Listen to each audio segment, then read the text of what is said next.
90% student জানেও না যে মূল ভর্তি পরীক্ষা আসলে কি আসবে। যেমন যদি আমি শুরুর দিকে কোনো একটা স্টুডেন্টকে জিজ্ঞেস করি যে আচ্ছা তোমার টার্গেট কি, সে বলবো আমি বুয়েটে পড়তে চাই, আমি মেডিকেলে ডাক্তার হইতে চাই, আমি ঢাবিতে পড়তে চাই। এই বুয়েট মেডিকেল ঢাবি কমন তিনটা অ্যান্সার। বাট কেউ না একটা স্টুডেন্টকে যদি জিজ্ঞেস করা হয় আচ্ছা ঠিক আছে তুমি বলো তো বুয়েটে কি আসে, তুমি যে চ্যাপ্টারটা পড়তেছো বুয়েটে কি আসে, কতক্ষণ পরীক্ষা হয়, কতটুকু জায়গা দেয়, এমসিকিউ গুলার মার্কিং কেমন, কত মার্কের পরীক্ষা হয়, তোমার এই যে এই চ্যাপ্টারটা যে তুমি পড়ছো এখানকার মধ্যে কোন কোন টপিকগুলো তোমার মনে হয় বুয়েটের জন্য ইম্পর্টেন্ট। মেডিকেলের জন্য সবাই জানে মুখস্থ করতে, আচ্ছা এই যে তোমার অনুজীব চ্যাপ্টারটা, শুধু অনুজীব চ্যাপ্টারটাই তো তুমি মুখস্থ করে রাখতে পারবে না সব ইনফরমেশন আছে, এখান থেকে কোনগুলো মেডিকেলের জন্য ইম্পর্টেন্ট এটা মেজরিটি স্টুডেন্ট জানেও না। মানে এরা কখনোই এটা জানেও না।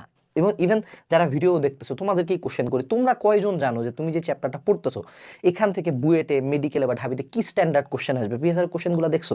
উত্তর হলো না। এই ঘটনাটার কারণে দেখা যায় যে যে ডাটাটা খুব পাবলিক, ঢাকা বিশ্ববিদ্যালয়ের ডাটাটা, মেডিকেলের ডাটাগুলো একটু কনজারভেটিভ, বুয়েটের ডাটা একদমই কনজারভেটিভ। ঢাকা ভার্সিটিতে সাধারণত এক একটা ইউনিটে পাশ করে 10 থেকে 12% শিক্ষার্থী, এটা কিন্তু চান্স পায়নি তারা, এরা হলো পাস মার্ক তুলছে, অর্থাৎ এরা ইন্ডিভিজুয়ালি একটা ইউনিটে পরীক্ষা দিয়ে জাস্ট পাস মার্কটা তুলছে।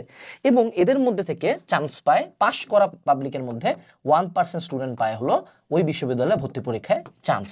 সো অ্যাভারেজে যদি আমরা ভর্তি পরীক্ষার স্ট্যাটিস্টিক্সগুলোর দিকে তাকাই, ঢাকা ভার্সিটিতে অন অ্যান অ্যাভারেজ 90,000 মানুষজন পরীক্ষা দেয়, এবং তার মধ্যে থেকে মোটামুটি ঢাবিতে সায়েন্স ইউনিটে অ্যারাউন্ড 3,000 না 3,000 চেয়ে একটু কম, সো অ্যারাউন্ড 3,000 মানুষজন পরীক্ষা দিতে দেয়। সো আমরা যদি বলি 1/30 একটা পার্সেন্টেজ আসে ইন্টু 100, সো এটা কিন্তু পার্সেন্টেজটা খুবই খুবই খুবই কম একটা পার্সেন্টেজ। অর্থাৎ বাংলাদেশে পাবলিকে সিট পাওয়ার হারটা হলো বিলো 1%, বিলো 1%। বুয়েটের ক্ষেত্রে হারটা আরও কম, মেডিকেলের ক্ষেত্রে হারটা এটার কাছাকাছি।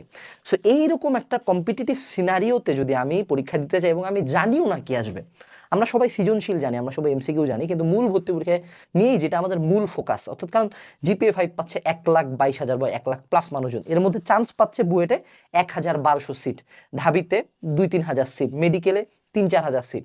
সো এই যে বাকি পাবলিক মিলাও টোটালের সিট অ্যারাউন্ড 30-40 এর বেশি না। সো এই যে 30,000 মানুষজন চান্স পায়, অর্থাৎ জিপিএ 5 পাওয়াদের মধ্যে 70,000 মানুষজন কোনো দিনই পাবলিকের কোনো সিটে বসতেও পারবে না। এই কারণে প্রথম যে প্রবলেমটা আমাদের জেনারেশনের বা আমাদের স্টুডেন্টদের, তারা জানেও না ভর্তি পরীক্ষায় কি আসবে।